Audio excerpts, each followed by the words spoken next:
Ada bahaya lain di tempat-tempat yang tak terduga. Seorang Kristen diserang oleh seorang pengendara Turki ketika sedang buang air di salah satu selokan, berlari dengan canggung dengan pakaian bagian bawahnya turun. Dia tetap memanggil Tuhan, mengambil sebuah batu, dan, sambil terjatuh, melemparkannya, mengenai pelipis si pengendara. Orang Muslim itu jatuh dari kudanya dan mematahkan lehernya. Dalam perkemahan Kristen, jebakan dipasang di sekitar bagian dalam kamp sebagai tindakan pencegahan. Dalam beberapa kasus, ini benar-benar berhasil. Seorang penunggang kuda terjerat dalam beberapa jala ikan dari perangkap yang dipasang dan harus meninggalkannya, yang lain kehilangan kudanya ketika kukunya terjebak dalam perangkap yang dipasang oleh Contrabird dari Drews. Kecuali tindakan provokasi yang disengaja seperti itu, bagaimanapun juga, ruang antara benteng dan umat Islam tidak selalu merupakan zona kematian. Terlepas dari permusuhan agama antara orang Kristen dan Muslim di Acre, pengalaman bersama dalam pertempuran dan panjangnya pengepungan menimbulkan ekspresi rasa hormat yang nyata, dan bahkan persahabatan yang penuh permusuhan. Para peserta secara teratur berbincang-bincang dengan satu sama lain melintasi jurang pemisah, seperti yang sering dilakukan oleh para prajurit yang sedang berperang. Kadang-kadang, anekdot yang memanusiakan manusia muncul dalam narasi perang salib. Di Acre, ada cerita tentang seorang tentara salib yang hanya berjalan ke dinding dan meneriakkan pertanyaan kepada para pembela, berapa banyak bala bantuan yang telah tiba hari sebelumnya. Kami melihat sekilas para tentara salib muda yang sedang berlatih keahlian menembak di luar perkemahan, dan bahkan kontes keterampilan. Dalam satu contoh, seorang pemanah Muslim bernama Grair menantang seorang Wales bernama Marduk untuk berduel, di mana masing-masing bergantian melepaskan anak panah. Duel terjadi setelah sejumlah pemanah dan pengumban melemparkan rudal satu sama lain untuk hiburan dan latihan. Dalam kasus lain, sebuah pertandingan gulat antara dua pemuda Muslim dari Acre dan dua pemuda-muda Kristen. Salah seorang Kristen ditembaki dan menjadi tawanan, tetapi seorang tentara salib lain menebusnya dengan 2 dinar. Dia beruntung seekor elang putih milik Philippus Augustus tertangkap saat bertengger di tembok Acre, dan anak buahnya tidak dapat menebusnya bahkan dengan 1000 dinar. Kebenaran relatif dari kisah-kisah ini dapat diperdebatkan, dan telah ditunjukkan bahwa mereka dapat berfungsi untuk menerangi atau bahkan membenarkan perspektif yang berbeda dalam sebuah narasi. Dalam hal ini, mereka juga menunjukkan kemanusiaan dari pengalaman permusuhan bersama. Terlepas dari meningkatnya ketegangan agama dan kekerasan yang berlebihan dari pengepungan di Acre, interaksi yang saling menghormati dan bahkan bersahabat dengan musuh tidak berada di luar batas kemungkinan. Namun, setelah menara pengepungan dihancurkan, disiplin ketat diberlakukan di sepanjang kamp pertahanan. Perintah tetap dikeluarkan kepada orang Kristen untuk mempertahankan parit dengan cara apapun, bepergian keluar perimeter dilarang, dan tentara ditempatkan di atas dan di sepanjang garis pertahanan. Kaum Muslim mendekat dalam jumlah besar, bahkan begitu banyak sehingga anak panah yang ditembakkan secara acak menemukan sasaran. Tetapi tampaknya ada kurang koordinasi secara keseluruhan antara kaum Muslim, yang membuat mereka lebih mudah untuk diusir. Beberapa dari infanteri mereka mencoba mengisi parit-parit untuk melakukan penyeberangan, yang lain benar-benar melompat ke dalam parit dan mencoba untuk lereng yang berlawanan. Kedua ide tersebut hanya membuat kaum muslimin lebih mudah, lebih banyak target yang tidak bergerak. Selain itu, tentara kota dan pasukan Saladin menyerang tidak secara bersamaan, tetapi bergantian. Meskipun para tentara salib tetap menjaga seluruh perimeter perkemahan dan tidak tahu kelompok muslim mana yang akan menyerang lebih dulu atau berikutnya, mereka mampu mengusir kaum muslimin di satu sisi sebelum berputar untuk menghadapi sisi yang lain. Setelah lebih dari seminggu pertempuran, ada jeda dan kedua belah pihak beristirahat. Tetapi karena mereka telah menyelamatkan perkemahan mereka, tentara salib telah memenangkan kemenangan penting. Waktu terus berdetak bagi Saladin. Sementara dia ragu-ragu dalam hal tentara Kristen di Acre, laporan berita yang terus berdatangan berkaitan dengan kemajuan tentara salib yang lain, yaitu Kaisar Frederick Barbarossa. Laporan itu datang dari Kilij Arslan, Sultan Seljuk dari RM di Asia Kecil.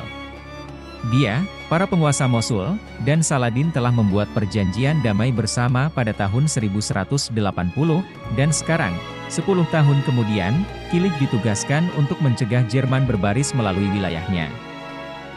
Sayangnya, ia tidak memiliki pasukan untuk melakukannya. Ketika Jerman bergerak melalui Anatolia, menuju jalan selatan menuju Antiochia, Saladin menghadapi kemungkinan yang sangat nyata bahwa ia akan diusir dari Acre atau, lebih buruk lagi, terjebak di antara dua pasukan tentara Kristen. Saladin kini menghadapi dilema, bergerak ke utara untuk memotong Barbarossa, atau tinggal di Ar dan menunggu Jerman tiba. Dia memilih yang ketiga, yang kurang menyakitkan, pasukannya mencegat ke utara.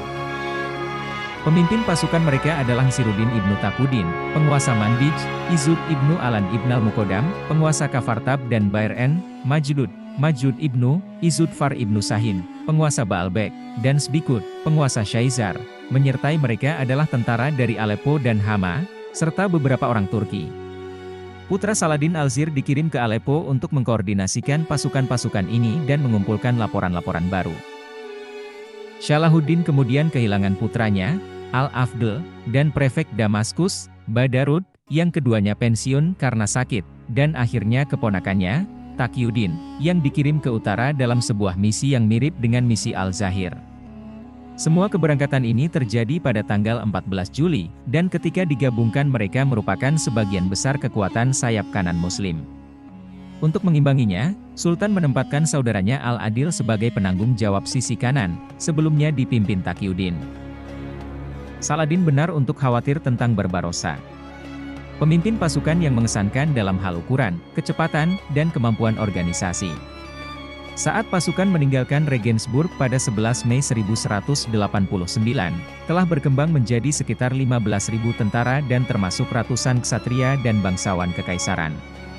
Pasukan bergerak dengan pertimbangan dan disiplin ketat lebih dari ribuan mil, dengan rata-rata 18 mil per hari di jalan yang rata, sementara dibebani perbekalan dan persenjataan serta batangan logam emas. Kelompok kedua datang melalui laut, mengambil rute memutar Atlantik ke Laut Tengah. Perjalanan sempat tertunda oleh pengepungan benteng Almohad di Silves, Portugal. Tentara salib tiba di Silves pada Juli 1189. Dan pada September kota itu menyerah. Dari sana, pasukan melewati musim dingin di Marseille atau Sisilia dan melanjutkan ke Acre melalui Brindisi, Antiochia, atau mungkin juga melalui Tyre, dan akhirnya tiba di sana antara bulan April dan Juni 1190.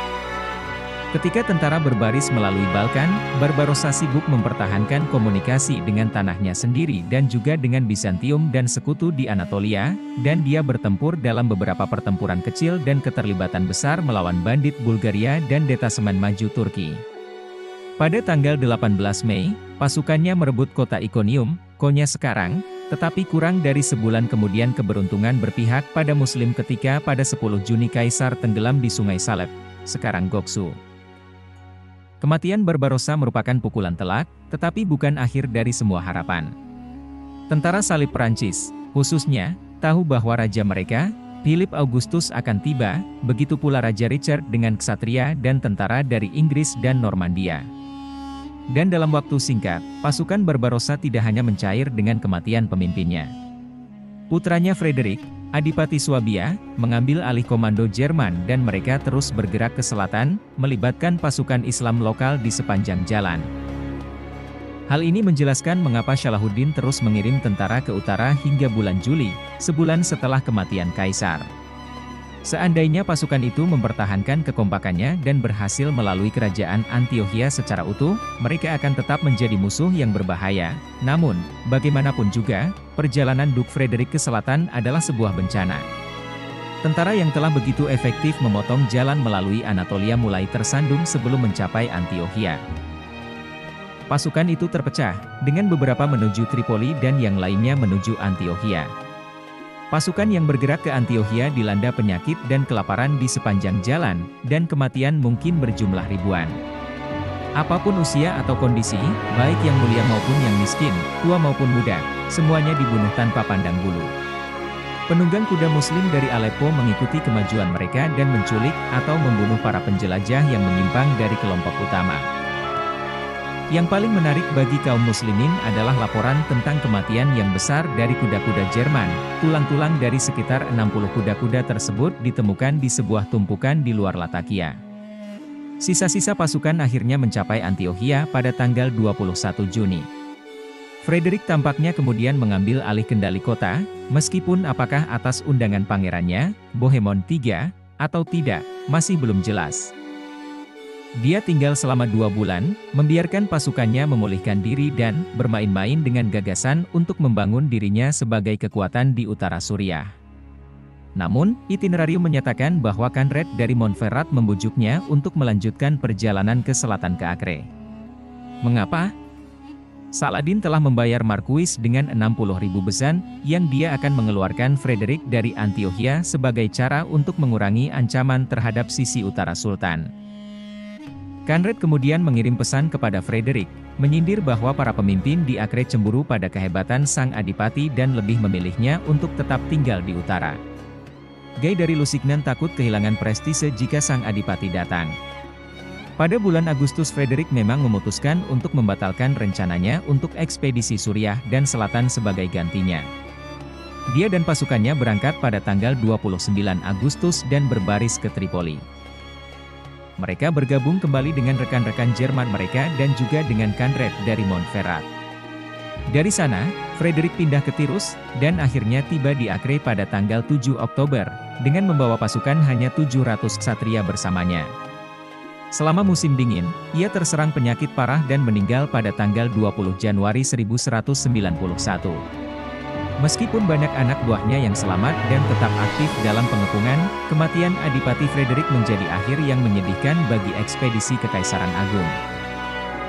Musim semi tahun 1190 merupakan musim yang sulit bagi semua pihak yang terlibat dalam pengepungan. Selain semua pertempuran, penyakit telah menyerang di barisan Saladin, dan kekurangan makanan yang parah menimpa baik orang-orang Acre dan tentara salib yang berkemah di luar. Penderitaan di kota telah agak berkurang ketika armada pasokan Muslim menjalankan blokade Kristen pada pertengahan Juni, tetapi tidak ada bantuan yang datang kepada para pengepung. Tak ada kapal-kapal barat yang tiba di Acre sejak kemunculan kembali Conrad dari Montferrat pada hari Paskah, dan kekurangan makanan menjadi semakin parah. Monachus Leon Heracles dan Roger dari Howden mengaitkan masalah penawaran dan permintaan masalah-masalah di dalam camp dan menunjuk pada kenaikan harga yang membuat makanan terbaik tidak terjangkau oleh prajurit biasa. Konversi ke besan dan kemudian nilai modern dalam pound sterling memberikan indikasi kasar tentang betapa mahalnya makanan. Daging sapi dan daging kambing tidak tersedia, sehingga satu-satunya daging yang bisa didapat, selain ayam, adalah kuda, keledai, atau bagal. Sebagian besar makanan terdiri dari kacang-kacangan dan biskuit. Para tentara salib dipaksa untuk membeli makanan dengan harga tinggi dari para pedagang Muslim lokal yang beroperasi di dataran Acre. Volume makanan yang dibutuhkan oleh pasukan seperti di Acre sangatlah besar. Seekor kuda membutuhkan 35 liter air dan antara 5-6 kg pakan per hari.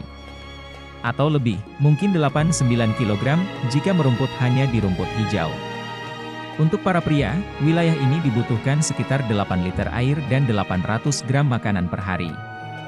Sebuah pasukan yang terdiri dari 15.000 tentara membutuhkan lebih dari 288 metrik ton perbekalan untuk bertahan selama kurang dari sebulan. Situasi di Acre diperparah jebakan tentara di depan temboknya. Kurangnya akses ke pasar tambahan, tentara terpaksa membayar harga yang tinggi mencuri dari pedagang Kristen dan satu sama lain, atau membeli dari pedagang Muslim yang memanfaatkan kelangkaan untuk keuntungan mereka.